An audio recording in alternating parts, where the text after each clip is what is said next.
It sounded like a dying gasp, swallowed instantly by the gray, suffocating blanket of mist clinging to the Oakhaven terminal. As the ramp clattered down against the rotted wooden pier, the sound was unnervingly loud, a gunshot in a library. Rachel stepped off first, her boots clicking against the wet, splintered planks. She tightened her grip on her camera strap, her eyes darting through the vapor. She looked vibrant, almost vibrating with a kinetic, frantic energy that made her seem entirely out of place against the dismal, monochromatic backdrop of the island. Sarah followed a few paces behind, her shoulders hunched against the damp chill that seemed to seep directly into her marrow. She didn't look at the scenery. She watched Rachel. "The boat doesn't come back until dawn tomorrow, Rach," Sarah said, her voice dropping, pulled tight by the weight of the silence. "You know that, right? We're effectively off the grid." Rachel spun around, a sharp, infectious grin plastered across her face. The mist caught in her hair, turning it into a halo of damp, dark curls. "That's the point, Sar. Nobody ever gets this close. Most people just talk about the legend of Blackwood from their laptops. We're actually here. Don't tell me you're getting cold feet now." "I'm not getting cold feet, I'm being observant," Sarah countered, stepping over a puddle of brackish, black water that smelled faintly of copper and stagnant earth. "Look around. There isn't a single soul at this terminal. No dockmaster, no security, not even a seagull. This place is supposed to be a town, but it feels like a graveyard that hasn't realized it's been buried yet." Rachel laughed, but the sound was thin, lacking its usual genuine warmth. She started walking toward the rusted metal gate that marked the exit to the main road, her stride purposeful. "It's off-season. Oakhaven is a ghost story for tourists, everyone knows that. Of course it's quiet. That's why we're going to get the best footage, no influencers, no bored teenagers throwing beer cans. Just us and the history. History isn't always meant to be unearthed," Sarah muttered, though she quickened her pace to keep up. She felt a phantom pressure at the base of her skull, a sensation of being scrutinized by unseen eyes nestled deep within the fog. Every time she blinked, the shadows between the rotting pier pilings seemed to shift, lengthening and retracting like the legs of a spider. They reached the terminal gate. It was chained shut, secured by a heavy, iron lock that was choked with rust, yet it stood rigid against the weight of the island's neglect. "Locked," Sarah said, a strange, frantic relief rising in her chest. "Well, that's it. We tried. Let's head back to the boat and wait for the return trip." Rachel was already moving to the side of the gate, ignoring the chain. She found a gap in the chain-link fence where the earth had eroded away, leaving a jagged, hollow space beneath the concrete base. She went down on her knees without a second thought, her denim jacket dragging in the grit. "Rachel, don't," Sarah warned, her pragmatism warring with her loyalty. She looked back at the ferry, which was already idling, its hull shivering in the water. "We are supposed to be smart about this. That's what we agreed on." Rachel looked up, her eyes wide, glistening with that dangerous, insatiable curiosity that Sarah had admired and feared since they were children. "We aren't turning back, Sarah. Not when we're this close to the threshold. If you're scared, wait by the boat. I'm going." She wiggled through the gap, her movements fluid and unbothered by the filth. Once on the other side, she stood and brushed the dirt from her clothes, her gaze fixed on the dense, shadowed tree line that led toward the interior of the island. The mist seemed to thicken around her, curling around her ankles like reaching fingers. Sarah stared at the gap for a long heartbeat. The ferry's engine hummed, a low, rhythmic thrum that sounded less like a machine and more like a heartbeat. She looked toward the boat, then toward the abyss of the island road. "Damn it," Sarah whispered. She got on her knees, the sharp stones biting into her skin, and crawled through. As she emerged on the other side, the temperature plummeted. It wasn't just a cold front, it was a physical weight, a sudden lack of oxygen that made her lungs ache. The silence here was different, it was predatory. It wasn't the absence of sound, It was the presence of a listening stillness. Rachel was already walking, her flashlight carving a weak, trembling beam into the gray wall of fog. "Do you feel that?" Sarah asked, catching up. Her voice was barely a whisper. "The air. It feels heavy." "It's the island," Rachel replied, her focus absolute. She didn't look back. "It's supposed to be like this. The atmospheric interference, the geomagnetic anomalies, they talk about it on the forums. It's what keeps the locals away. They don't want people finding what's hidden in the manor." "Or maybe," Sarah said, her hand reaching out to touch the trunk of a passing tree, pulling it back instantly as she felt a strange, jarring vibration against her skin, "maybe they aren't hiding it. Maybe they're trapped by it." Rachel stopped. She turned, her flashlight beam swinging wildly, illuminating the distorted, gnarled limbs of the trees that lined the narrow, overgrown path. "Sarah, you're spiraling. You wanted to know the truth as much as I did. You're the one who found the maps. You're the one who translated the old census records." "I did it for an academic project, Rachel. I didn't think we were walking into a hunting ground." Sarah's pragmatism finally gave way, her composure fracturing. She grabbed Rachel's shoulder, pulling her around to face her. "Look at this path. Look at the way the thorns are woven together. This isn't nature. This is intentional. Someone, or something, has been maintaining these boundaries for a very, very long time." Rachel stood her ground, her face unreadable in the harsh, flickering light. "If you want to go, please go. But I'm going to see the manor. I'm going to see if the stories about the Blackwood bloodline are real." "They aren't just stories," Sarah hissed, her heart hammering against her ribs like a trapped bird. "We're being watched. I can feel the weight of it. It's not just the forest, it's the island itself. It's waiting for us to cross." Rachel stared at her, and for a fleeting second, the bravado vanished from her eyes, replaced by a sudden, sharp clarity. She seemed to realize, for the first time, that the thrill-seeking she craved had hit a wall built of bone and ancient, suffocating dread. But instead of fear, a primal, jagged determination took its place. "Then we keep moving," Rachel said, her voice dropping an octave, losing its youthful edge. "If we're being watched, we make sure they see we aren't prey." She turned back to the path, her gait changing, becoming less erratic and more predatory. Sarah watched her, a cold knot of dread tightening in her gut.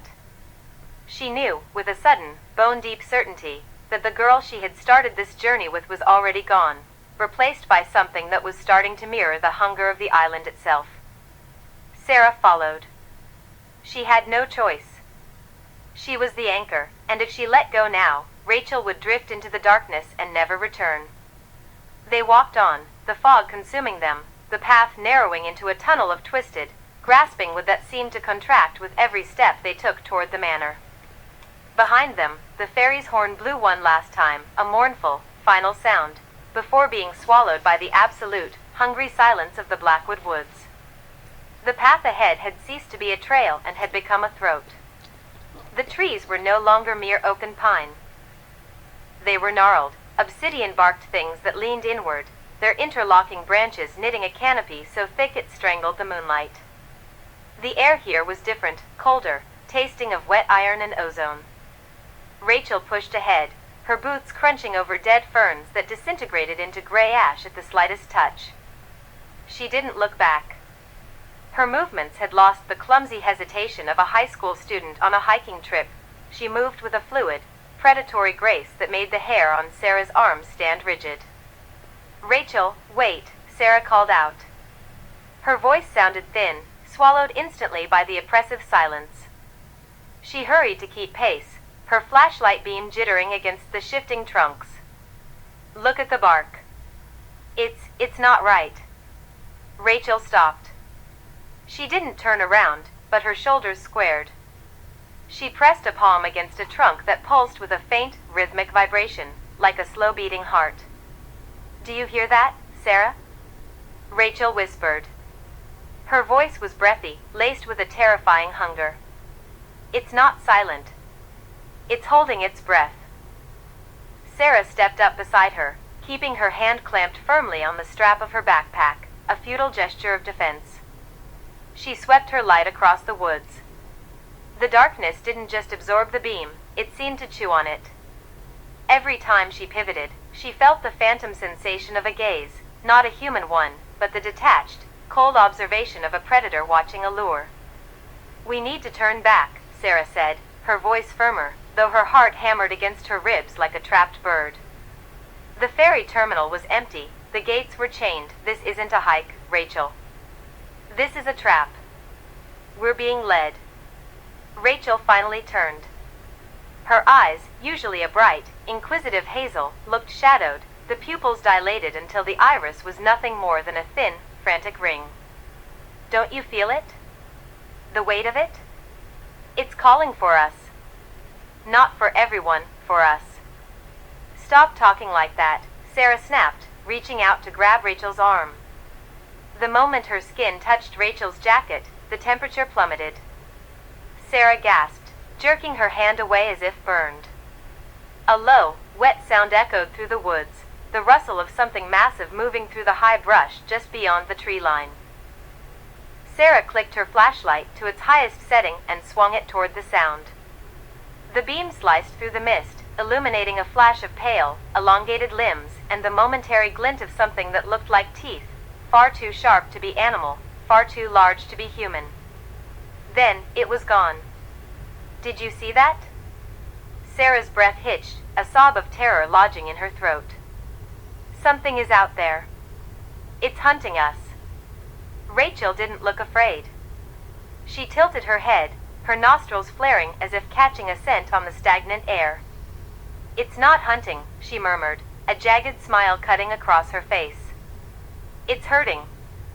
The realization hit Sarah with the force of a physical blow. The way the path narrowed, the way the woods seemed to force them toward a singular point, it was a funnel. They weren't just lost, they were being delivered. "We run," Sarah whispered, grabbing Rachel's wrist with a grip born of sheer desperation. "We run back the way we came, and we don't look back."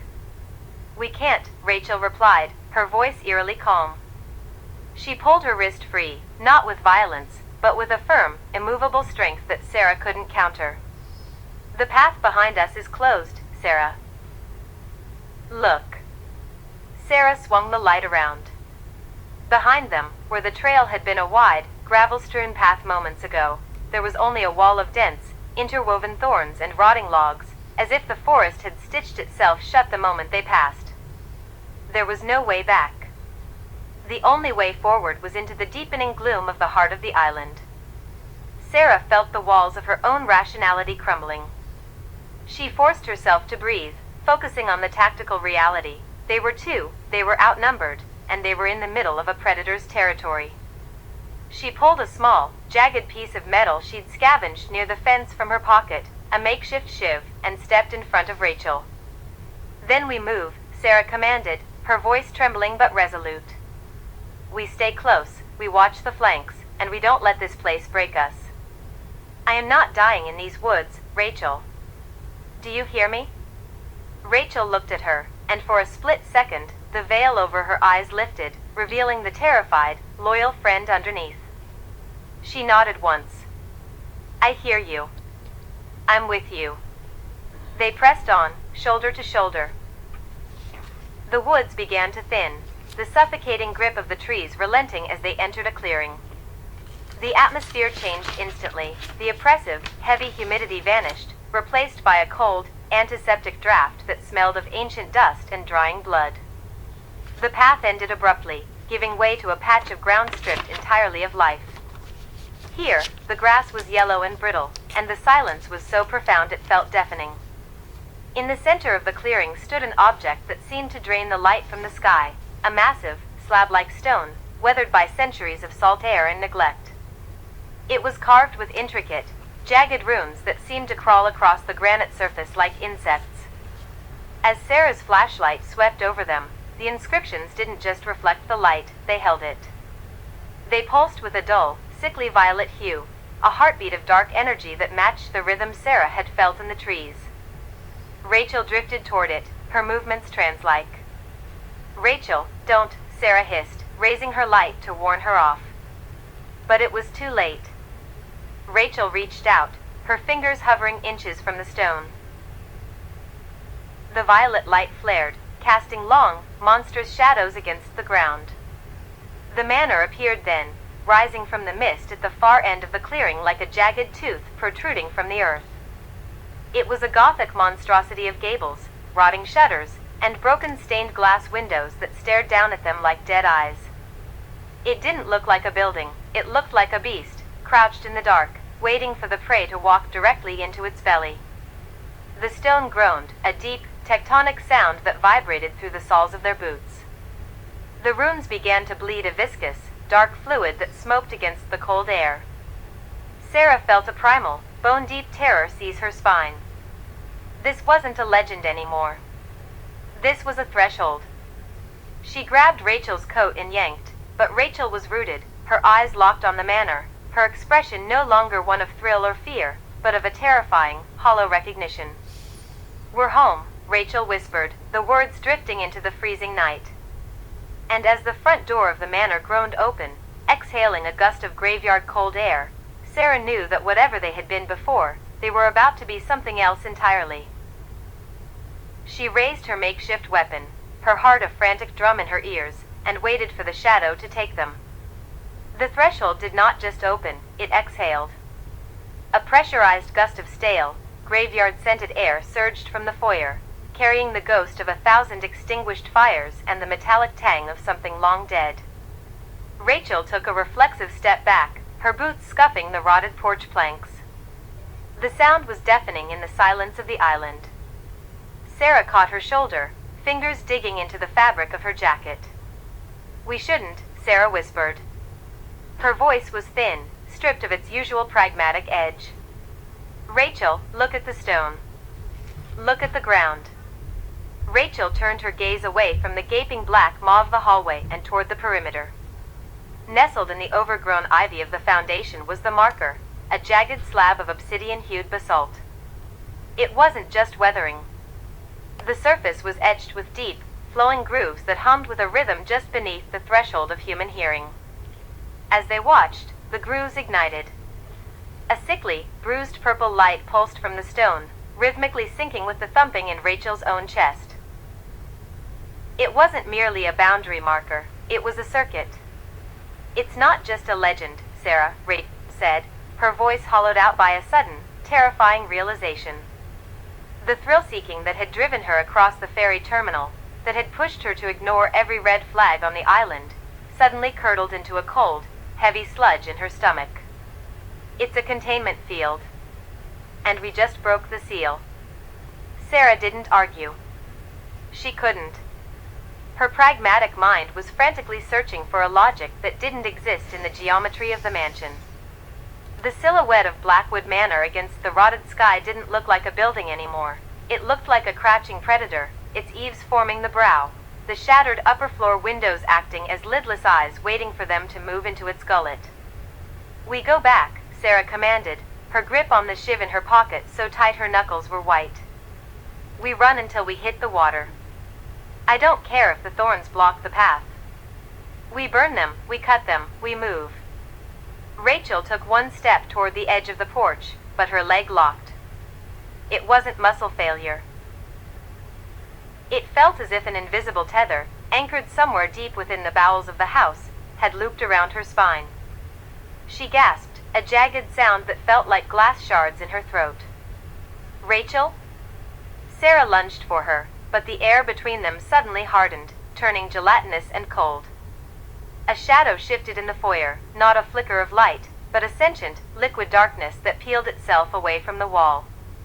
It coalesced into the faint, elongated shape of a man standing just beyond the threshold.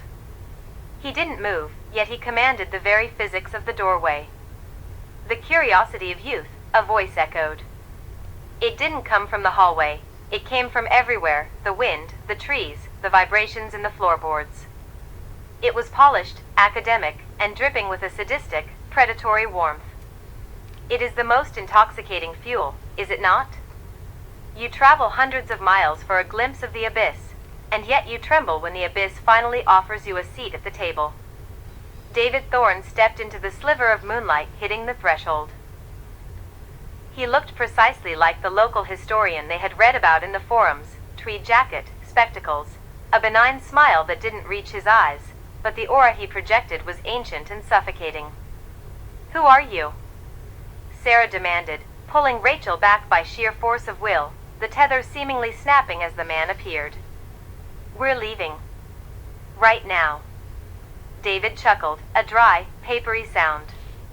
"Leaving? My dear, you haven't even seen the exhibit. You came for a story, did you not? The disappearance of the Oakhaven families? The whispers of the blood drinkers in the cellar? You are currently standing at the exact epicenter of the greatest historical mystery of the century." He gestured with a long, pale hand toward the dark, rotting hallway. "I am the curator. And you, Rachel, you have such a remarkable lineage for this particular display." Rachel's heart hammered against her ribs like a trapped bird. She felt a phantom sensation, a dull ache behind her eyes, as if a lock that had been sealed for centuries was being rattled from the other side. She looked at Sarah, seeing the absolute, crystalline terror reflected in her friend's eyes, and felt a surge of protective instinct that felt alien, sharper, faster, and more violent than anything she had ever known. "Don't listen to him," Sarah whispered, her voice barely audible. "He's baiting us. Every word is a trap." "Of course it's a trap," David said, his smile widening to reveal teeth that looked just a fraction too sharp, too long for a man of his stature. "But you've already stepped into the teeth, haven't you?" He stepped back, vanishing into the gloom of the interior. As he retreated, the doors swung further open, revealing a grand, sweeping staircase that seemed to ascend into an infinite, suffocating darkness. The house groaned, the timber shifting like tired, arthritic bones, inviting them in. "The manor requires an audience," the voice drifted back, softer now, hypnotic. "And eventually, a sacrifice to keep the legend alive. Which will you be?" The atmosphere turned glacial. The fog outside the manor began to swirl, pressing against the porch, effectively cutting off any hope of retreat. The path they had come from was now a wall of impenetrable, shifting gray. Rachel looked at the door, then back at the dark, rotted forest surrounding them. She realized then that there was no outside left. The island had folded in on itself. "Sarah," Rachel whispered, her hand trembling as she reached out to hold her friend's palm. "He knows my name. He knows something about me." Sarah looked at the house, her pragmatism warring with the mounting, supernatural dread. She felt the chill coming from the floorboards, an abyssal cold that threatened to stop their hearts. She looked at Rachel, really looked at her, and saw the way her friend's shadow seemed to stretch, unnaturally long and jagged, toward the interior of the manor. "We don't go in alone," Sarah said, her voice turning into a serrated edge of resolve. She took a breath, the air tasting like copper and old blood. "We go in, we find whatever secret he's hiding, and we find a way to kill this thing, or whoever he is." Rachel nodded, a strange, dark clarity settling over her. The curiosity was gone, replaced by a cold, predatory focus. Together, they crossed the threshold. As soon as their feet cleared the door frame, the heavy oak door slammed shut behind them with the finality of a coffin lid. The locking mechanism didn't click, it thundered, a sound of iron bolts sliding into place deep within the stone foundation. The foyer was plunged into near total darkness, save for a single, flickering lantern sitting on a pedestal at the foot of the stairs. The air inside was static, thick with the smell of ozone and dried flowers. The silence was absolute, a crushing weight that made their ears ring. "Welcome," the voice whispered, right behind them. They spun around, Sarah brandishing the shiv, but there was nothing there, only the massive, dust-caked mirror hanging on the wall. In the reflection, the girls saw themselves, but they were not alone. Behind them, standing in the dark, were the silhouettes of dozens of others, figures with pale, hollow eyes and twisted postures, flickering like a corrupted video file. "The show is about to begin," the mirror image of David Thorne smiled, his reflection leaning in closer to the glass than was physically possible. The lantern on the pedestal flared to life, casting long, dancing shadows that seemed to peel away from the walls and circle them. The floorboards beneath their feet began to vibrate, a low-frequency hum that made their teeth ache. The manor was no longer a structure, it was a hungry, living thing, and it had finally begun to digest its guests.